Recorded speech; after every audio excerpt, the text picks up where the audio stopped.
Moi je suis Odile Ancel, Grésilier, et j'habite à La Flotte.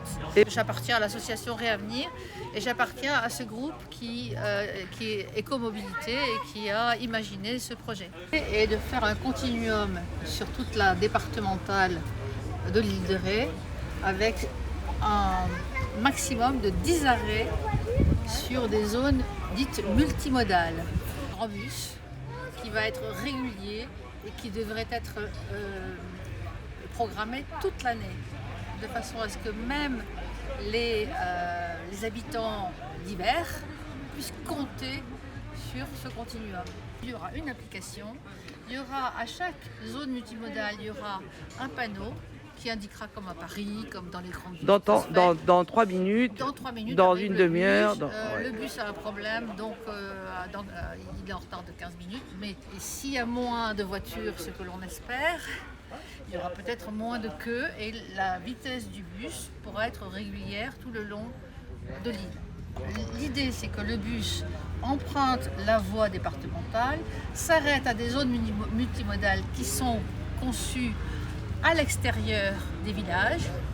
Sur ces zones multimodales, il y aura des navettes qui seront là en même temps que l'arrivée du bus. Bonjour, donc je suis chercheur en géographie et urbanisme et je m'intéresse aux politiques en faveur du vélo en France et à l'étranger, notamment aux Pays-Bas. Alors, il y a déjà des changements de comportement effectivement au niveau national et en particulier à l'île de Ré, comme sur tous les territoires, il y a des pratiques qui évoluent. Effectivement, la part de la voiture a tendance à reculer, alors pour l'instant timidement, mais elle recule, au profit de modes alternatifs, donc les transports en commun, pour lesquels les investissements ont beaucoup augmenté ces dernières décennies, et puis aussi la marche, bien sûr, qui est le mode qui augmente le plus, qui reprend le plus de part de marché entre guillemets dans les déplacements, et puis le vélo. Qui a beaucoup progressé dans les villes-centres des grandes métropoles. En milieu rural, l'usage du vélo a progressé de 15% d'après les chiffres d'une association qui s'appelle Vélo et Territoire. Il faut changer de récit autour des mobilités, je crois que c'est la priorité. Il faut arrêter de réfléchir en termes de personnes. Une telle personne ne pourra jamais faire de vélo. C'est évident, il y a des personnes qui ne pourront jamais faire de vélo, qui ne seront jamais convaincues par les bénéfices du vélo. Mais il faut compter sur les personnes qui ont envie de faire du vélo et qui en sont empêchées.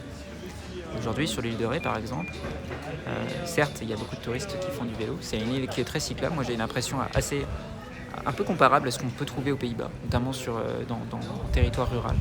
Quand j'arrive sur l'île de Ré, il y a des pistes cyclables en site propre. Il y a des routes très apaisées sur lesquelles je peux circuler en vélo. C'est déjà très agréable. Donc, il y a une bonne base, il y a une bonne structure, une bonne colonne vertébrale pour améliorer ce réseau cyclable, pour créer de nouveaux itinéraires de manière un peu à diluer les flux parce qu'il y a un problème de concentration de flux de cyclistes sur des axes qui posent problème, et aussi il y a un problème de concentration des flux de voitures. Et donc il faut aussi changer de récit et dire par exemple aux touristes et aux résidents de l'île, déplacez-vous autrement. C'est pour ça qu'un salon de l'écomobilité c'est extrêmement pertinent, enfin, ça fait partie des événements qu'il faut organiser pour montrer qu'il y a d'autres types de véhicules, d'autres types de pratiques comme le réseau pouce, là, un système d'autostop organisé, pour dire aux gens, vous pouvez partager votre voiture. Si aujourd'hui il y a peut-être trop de voitures sur l'île de Ré, c'est parce qu'il y a beaucoup de gens qui sont tout seuls dans leur voiture, qui pourraient mutualiser des trajets avec d'autres personnes, et puis aussi faire leur trajet autrement. La volonté politique c'est primordial, mais la volonté politique, les politiques souvent vivent ce que leur demande leur électorat. Et sur l'île de Ré, vous avez déjà plein de bourgs qui ont, via des bornes rétractables, via des barrières, limité la place de la voiture. Et ensuite, il faut vraiment faire monter en gamme le réseau cyclable. Parce que le réseau cyclable, c'est vrai, est vieillissant, il est un peu obsolète par partie, il est un peu désagréable et inconfortable. Et quand il y a trop, il n'est pas adapté au flux qu'il y a aujourd'hui sur l'île de Ré. Donc, par exemple, j'ai proposé de réfléchir à la question de la priorisation. Si on veut vraiment changer les mentalités, il faut changer la hiérarchie entre les modes. Et il faut assumer d'envoyer le message, à tel ou tel endroit, par rapport à des routes secondaires, on va donner la priorité au vélo, on va arrêter de décéder le passage tous les 200-300 mètres.